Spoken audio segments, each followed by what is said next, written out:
Assalamualaikum warahmatullahi wabarakatuh. Selamat datang di Selendang Misteri. Dan kali ini aku akan membawakan sebuah cerita berjudul Kualat Gunung Polosari, di mana cerita ini diceritakan oleh Mbah Ngesot dari kumparan.com. Dan buat kalian yang ingin membaca ceritanya, silahkan klik link yang telah kami sediakan pada kolom deskripsi. Dan tanpa basa-basi lagi, mari kita mulai ceritanya. Wanita itu menoleh ke arahku. Ia tersenyum dingin. Wajahnya putih, tak wajar seperti patung lilin. Aku pun menjauh dari dinding bilik itu lalu kembali ke tempat tidur. Tak lama kemudian, pintu diketuk tanpa ada suara memanggil. Aku pura-pura tak dengar. Pintu kamar terus diketuk semakin keras. Tiba-tiba, ada cahaya api yang terpancar dari jendela. Ocos itu muncul lagi. Kali ini dia melayang tenang di jendela kamar. Kuperhatikan, bola api itu ternyata memiliki dua mata seperti manusia. Dia melirik ke arahku dengan tatapan datar. Malam terasa panjang dan sangat mengerikan. Pintu didobrak dengan paksa. Abah Sarta melihatku dengan tatapan mengerikan. Tangan kirinya memegang sebuah arit. Dadanya turun naik. Ia mengarahkan arit itu padaku. Jelas saja aku panik. Ada apa ini? Kenapa dia seperti ingin membunuhku? Pergi dari sini, bentak Abah Sarta sambil menebaskan arit pada daun pintu. Baik, baik, bah. Ampun, bah, ampun. Ampun. Aku yang ketakutan karena diserang Ocos kini tambah takut akan diserang oleh Abah.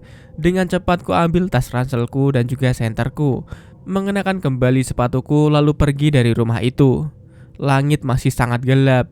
Udara dingin membuatku menggigil.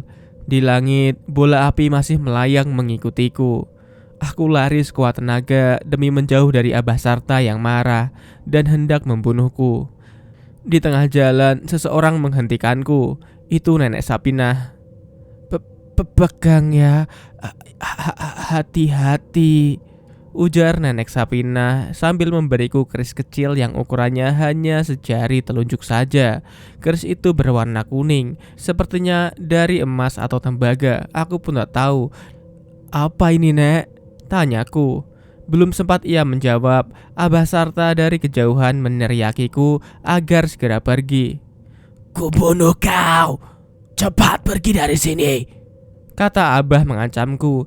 Ia berdiri di depan pintu sambil mengacungkan arit. Segera ku kantongi keris kecil itu lalu pergi dari hadapan Nenek Sapinah. Aku tak tahu harus kemana langkahku sekarang. Dari jauh terdengar suara geledek bergemuruh diiringi dengan kilatan cahaya di langit. Tampaknya hari memang akan hujan.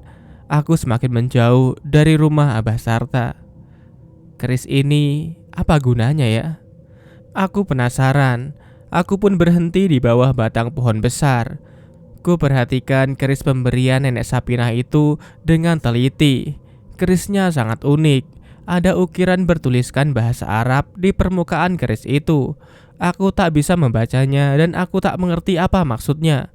Tak lama kemudian, hujan turun dengan sangat deras. Aku membaringkan diri di antara akar-akar pohon besar itu. Tapi tetap saja, pohon besar itu tak mampu untuk menangkis semua air hujan dari langit.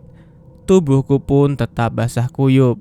Tubuhku menggigil, gigiku bergetar, perutku lapar. Sendirian aku di hutan ini membuat ragu akan kemampuanku sendiri. Aku mungkin tak akan bisa bertahan hidup lebih lama lagi di gunung ini. Di langit, walau hujan deras, bola api sialan itu tak padam dan masih terus mengikutiku. Aku bangun lalu mendongak ke atas. Bola api itu masih terus menatapku. Ia seperti sama sekali tidak terpengaruh dengan air yang turun dari langit. Aku marah. Bangsat lu! Sini kalau berani lawan gue. Sini lu! Bangsat! Teriakku sambil menggigil kedinginan. Kalau memang aku harus mati, ya udah, matilah sekarang agar penderitaanku segera berakhir. Sesaat kemudian, ada sesuatu yang menabrakku dari belakang. Tubuhku terpelanting keras, senterku jatuh ke semak-semak. Aku meringis kesakitan. Tubuhku terasa remuk redam. Kuperhatikan objek yang barusan menabrak tubuhku itu. Objek itu samar-samar. Kurai kembali senterku, lalu mengarahkan cahayanya ke objek tersebut. Ternyata itu adalah babi hutan. Saat hendak bangun kembali, ternyata betisku sobek. Pasti karena hantaman taring babi hutan itu. Ia mendengkur, matanya merah. Ini aneh sekali. Dan yang tak lazim, tubuhnya sebesar anak kerbau. Yang jelas, aku tak akan bisa lari dari babi itu. Tak ada pilihan lain kecuali melawannya. Babi itu lari dengan cepat ke arahku. Kurogoh sebuah pisau kecil dari kantong ranselku. Kini babi itu sudah siap menyerudukku seperti banteng matador. Ia berlari ke hadapanku. Aku mengambil kuda-kuda. Tubuhku pun diseruduk sampai terseret beberapa meter ke belakang. Ku pegang erat-erat kepala babi itu, lalu menebaskan pisau itu ke punggungnya. Babi itu melenguh. Ia mengibaskan kepalanya, membuat tubuhku terpental jauh hingga membentur batang pohon. Kulit babi itu terlalu keras. Pisauku hanya bisa memberi luka kecil di punggungnya. Darah mengalir dari punggung babi itu. Tapi dia sepertinya tak menyerah untuk kembali menyerangku. Dengan dengkuran yang masih mengerikan, dia lagi-lagi berlari kencang ke arahku.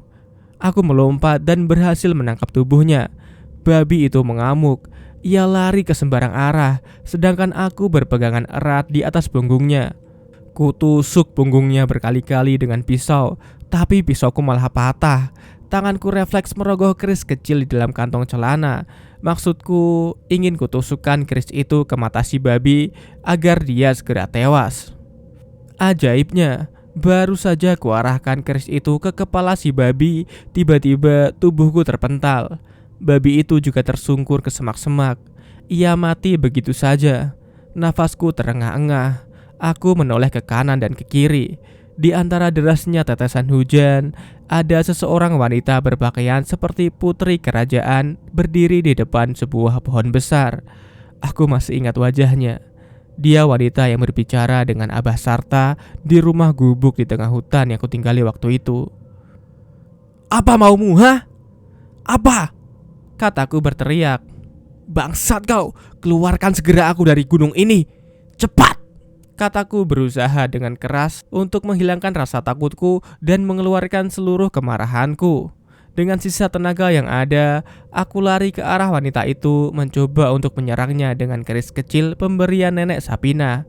Yang terjadi selanjutnya benar-benar di luar perkiraanku. Seharusnya aku sama sekali tak menyerang wanita itu. Lalu bagaimana cerita selanjutnya? Jangan lupa untuk like, share, subscribe channel ini agar kalian bisa menikmati cerita selanjutnya dari Kualat Gunung Pulau Sari. Semoga kalian terhibur dengan cerita ini dan sampai jumpa pada video berikutnya. Bye.